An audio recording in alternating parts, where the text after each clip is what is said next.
మెదక్ జిల్లా వెల్దుర్తి మండలం మానిపల్లి హస్తల్పూర్ గ్రామంలో టీపీసీసీ రాష్ట్ర ప్రధాన కార్యదర్శి నర్సాపూర్ నియోజకవర్గ కాంగ్రెస్ పార్టీ ఇన్ఛార్జ్ ఆవుల రాజిరెడ్డి పర్యటించారు. మహాత్మా గాంధీ జాతీయ గ్రామీణ ఉపాధి హామీ పథకం ద్వారా 10 లక్షల రూపాయల నిధులు మంజూరు కాగా నేడు సీసీ రోడ్డు నిర్మాణ పనులకు శంకుస్థాపన చేశారు. ఈ సందర్భంగా ఆయన మాట్లాడుతూ తెలంగాణ ముఖ్యమంత్రి రేవంత్ రెడ్డి ఎన్నికల ముందిచ్చిన హామీలు ఒక్కొక్కటిగా నెరవేరుస్తున్నారని, ఇప్పటికే 6 గ్యారంటీ పథకాల్లో 5 గ్యారంటీ పథకాలు అమలు చేస్తామన్నారు. బీఆర్ఎస్ నాయకులు తప్పుడు ప్రచారం చేసి ప్రజలకు తప్పుడు సమాచారం అందిస్తున్నారని ఆయన ఆగ్రహం వ్యక్తం చేశారు.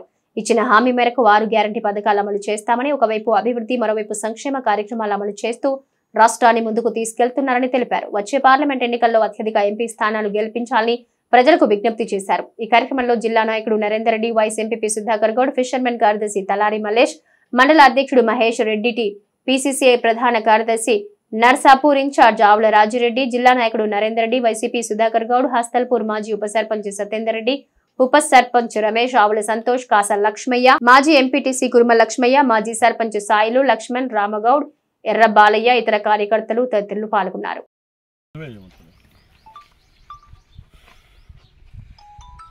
కాంగ్రెస్ ప్రభుత్వం అధికారంలోకి వచ్చి దాదాపు 3 నెలలు కావస్తుంది.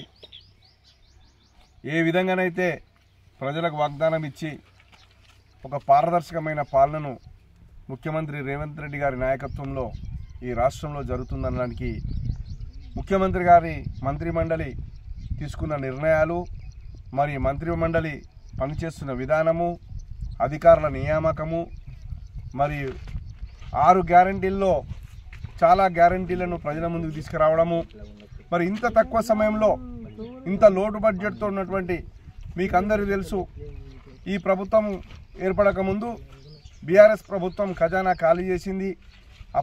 అప్పుల ప్రభుత్వం మనకి అప్పచెప్పారు. మరి ఒక క్రమశిక్షణ లేని, ఆర్థిక క్రమశిక్షణ లేని రాజ్యం వెళ్ళినటువంటి అట్లాంటి ప్రభుత్వాన్ని చేపట్టి ఈరోజు ప్రభుత్వాన్ని పరిపాలన ఎంత ప్రజలకు, ప్రజాపాలన అంటే నిజంగా ప్రజల కొరకే పాలిస్తున్నటువంటి ప్రభుత్వంగా ఈరోజు పేరు తెచ్చుకుంటున్నది. మీరు చూస్తున్నారు, అభివృద్ధి పనులు ఒకవైపు, సంక్షేమం ఒకవైపు, 2 జోడెద్దుల్లాగా నడుస్తున్నది. ఈ ప్రభుత్వం మంచి ఫలితాలు సాధిస్తున్నది. మరి ప్రజలు కూడా చాలా విశ్వసిస్తున్నారు.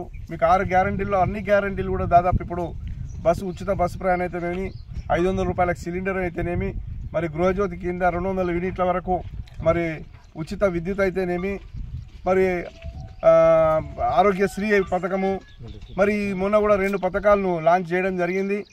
ఇవన్నీ కూడా ప్రజలకు మేలు చేకూర్చేటువంటి పథకాలు.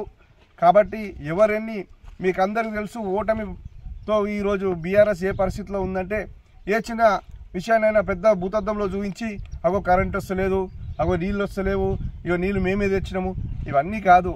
కాంగ్రెస్ పార్టీ కార్యకర్తలు కానీ, కాంగ్రెస్ పార్టీ నాయకులే కానీ, కాంగ్రెస్ పార్టీ మంత్రిమండలి కానీ అందరూ కూడా చాలా ఉత్సాహంగా పనిచేస్తున్నారు. ప్రజలకు సేవ చేయాలి. 10 సంవత్సరాల్లో చాలా నష్టపోయింది తెలంగాణ. ప్రజలు చాలా బాధపడుతున్నారు. మరి వాళ్ళకి ఆ బాధల నుంచి ఉపశమనం కలిగించే ఆలోచనతోని మరి ఈరోజు కాంగ్రెస్ పార్టీ నాయకులు, మరి మంత్రిమండలి కానీ, ఎమ్మెల్యేలు కానీ, మరి అందరం కూడా మేము కూడా ఈ నియోజకవర్గం, నర్సాపూర్ నియోజకవర్గంలో మరి ఓటమి చెందినమనే బాధ కాకుండా ఇవాళ తెల్లారి నుంచే మేము ఇవాళ ప్రజల్లో ఉన్నాము. ప్రజలకు ఏ కష్టాలు వచ్చినా మరి తీర్చాలనే ఒక సంకల్పంతో ప్రతిరోజు ప్రజల్లోనే ఉంటున్నాం. ఈరోజు అభివృద్ధి పనులలో భాగస్వాములం అవుతున్నాం. ఒకవైపు ప్రభుత్వం ఇచ్చినటువంటి సంక్షేమ పథకాలను కూడా ప్రజలకు చేకూర్చాలనే ఆలోచనతో ఉన్నాం. కాబట్టి ఈ ప్రభుత్వం మంచి ఫలితాలు సాధిస్తుంది. వచ్చే ఎన్నికల్లో కూడా ప్రజలు కాంగ్రెస్ పార్టీని విశ్వసిస్తున్నారు. కాంగ్రెస్ పార్టీకి భారీ మెజార్టీ ఇవ్వబోతున్నారు. అత్యధిక ఎంపీ స్థానాలను, దాదాపు 12 నుంచి 14 ఎంపీ స్థానాలను కైవసం చేసుకోబోతుంది కాంగ్రెస్ పార్టీ అని నమ్మకంతో ఉన్నారు. ప్రజలు కూడా అదే విషయాన్ని స్పష్టంగా చెప్తున్నారు. కాబట్టి వచ్చే ఎన్నికల్లో అందరూ కూడా మరొకసారి కాంగ్రెస్ని ఆశీర్వదిస్తారని విశ్వసిస్తున్నాం.